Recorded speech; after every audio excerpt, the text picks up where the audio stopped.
might want to cover somebody other than spouse or children. Hey, I am Chuck the Bureaucrat, and not long ago, I shared a video where I tried to do a complete rundown of the Survivor Benefit Program.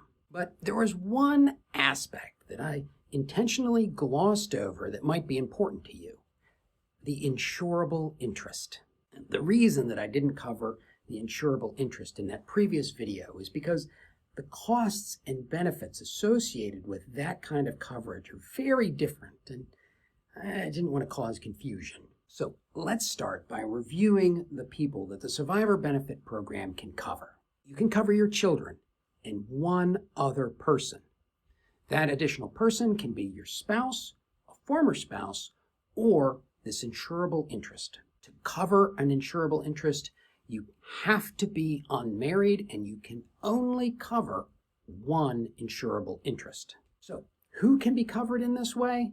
Well, there's two rules that apply, and your insurable interest has to meet at least one of them. First rule is that your insurable interest can be anybody more closely related to you than a cousin. This includes parents, step-parents, brothers and sisters, half-brothers and sisters, your children or grandchildren, your grandparents, or even aunts and uncles. For these folks, there is no requirement for proof that they are financially dependent on you.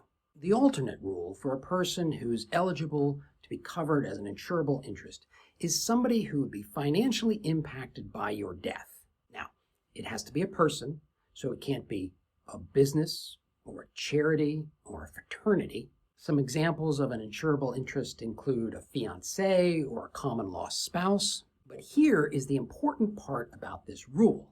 Financial dependence has to be proven. Now, I haven't found really good examples of how you would prove that there's this financial dependence, but apparently it requires affidavits, and not just affidavits from you and the person you're going to be covering, but also from people who are familiar with your relationship. When it comes to the costs and benefits of the insurable interest, the whole process is different than the one that applies for spouses or former spouses.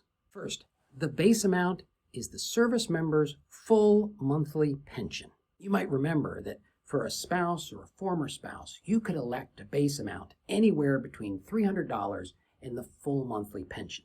For an insurable interest, it has to be the full amount. And the costs and benefits associated with an insurable interest are based off of the age difference between the service member and that interest. Essentially, there are 7 different situations that are broken down into 5-year segments. For a service member and an insurable interest who are the same age, the cost for the Survivor Benefit Program is 10% of the base amount, and then it goes up by 5% for each additional 5 years until it hits a max of 40%. Just a quick note here. If the insurable interest was older than the service member, they pay the same amount as if they were the same age. So if I were to insure my mother, who's 26 years older than me, it would cost me the same amount as if I were to insure my brother, who's 2 years younger than me. At the same time that costs go up if the insured individual is younger, the benefits go down too. At best, Survivor Benefit Program pays 49.5% of the base amount, but that can dwindle as low as 33%. Now, technically, these percentages are not what the Survivor Benefit Program uses for these calculations. They describe a different algebraic process that gets the same result. The example they give goes like this. Suppose there is a 45-year-old service member with a pension of $1,000 a month.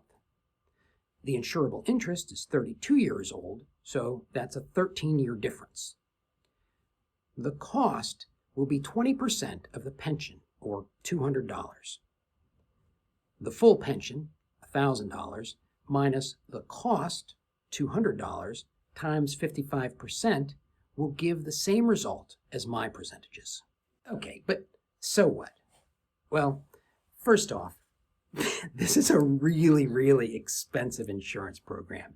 I mean, people wring their hands about spending 6.5% to get 55%. There is probably a better way to provide benefits for these types of people. And number two, If you do want to avail yourselves of the benefits of an insurable interest, you probably need to get your ducks in a row early. In my experience, the paperwork to elect my survivor benefit choice was one of the last things I signed while I was on active duty. And I'm suspicious that the finance department doesn't see a lot of people electing insurable interests, so start doing the groundwork early. In fact, there's two other things that you should do as soon as possible if you want to make your transition smoother and less chaotic. And if you're interested in that kind of thing, watch this video.